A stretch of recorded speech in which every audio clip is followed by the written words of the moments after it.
my life now. So how does it tie into you getting into? Because I think what you told me was it ended up bringing you to the Army at one point, Yes. and bringing you in. So how does it tie in? So Brian gave me his business card, right? And we called him. Well, we came back. Next day we went to school because we got to eat. After all that. No, yeah. After go, all that stuff. We got to still go to sleep, still go to school, eat, learn, and we did pretty well in school actually. After all that going on, Well, I would hope so. You're Asian. That would still qualify. That's probably what it was because I'm Asian. Yeah. Came home and then like the house was like taped off, caution tape, and then there's a poster on the wall on the house saying that drug house, stay away, don't trespass. Came in the house, obviously the door was broken, so we just walked right in, and everything was moved out. We didn't really have much, but you can tell the house was emptied even more. Okay. No one was there. My mom wasn't there. I'm like, what do we do? Mom's not here. There's no cell phones back then. Mm-hmm. I mean, there was, but we didn't have a cell phone. So was your older sister and you just kind of leading the charge here? Like, where do we go? She's 11, I was 10, and my brother's 9, and little brother's 1. And okay, yeah. So you guys are at least the 3 older ones are the same age. Yeah, I guess my mom took my youngest brother. So we I guess we gotta call Brian. Got his number, Mm-hmm. So we walked to a neighbor's house, knocked on the door. Hey, we gotta use your telephone. Yeah. So we called Brian, and he immediately came and picked us up. Okay. Picked us up and then took us to his house with where he lived with Tammy, and they had 2 little basset hounds. I remember walking in the house, they were barking, and it scared me out. I'd never seen a dog before. Yeah. We didn't let the house, so we didn't really see much dog. So it was scary seeing 2 basset hounds barking at you. Mm-hmm.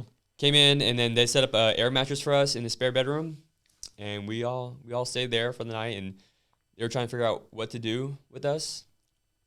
And so days come to weeks, and weeks came to year, and they enrolled us in school. I was entering junior high, so we stayed with them. They became our, I guess, our guardian at the time, and took us in and took us to church. Mm-hmm.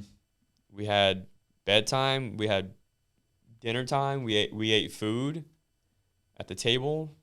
It was I guess that's a normal life. Yeah. Normal American life. Yes. And to me, it felt like I was on vacation again, like, because we would walk to school all the time as a kid. 'Cause my mom never woke us up. Actually, yeah, at age 4 years old, I would set my own alarm clock. Yeah. And wake up to go to school. My mom and dad never woke us up or got us dressed. We dressed ourselves and went to school. So my Brian and Tammy driving us to school was like a luxury. Like, what? We get to drive to school. Like, we don't have to walk anymore. So they'll drop us off and go to school. And my mom or Tammy would pack us lunch. A lunch box and packed us lunch and made a sandwich and some chips, And I assume where the story goes is they ended up becoming your guys' adoptive parents. Exactly. Yep. They became our adopted parents. And wasn't that a beautiful, poetic Christian story? Yes. Very, very loving, selfless, amazing people. But yeah, the fact that she made us lunch every day was, again, like I feel like I'm at a 5-star resort. Yeah. We all play sports. My parents, or Brian and Tammy, put us in sports and let us play sports, and which is cool. Mm-hmm.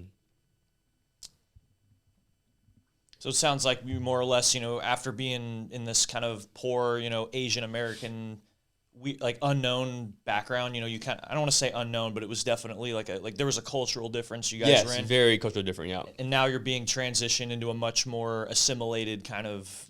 Correct. Yeah, and a more assimilated lifestyle, you'd say. Yeah.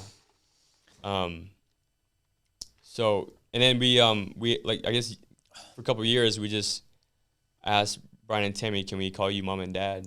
So since then we call them mom and dad. Okay. And then we got a hold of my birth mom. She signed us over in front of a notary guy.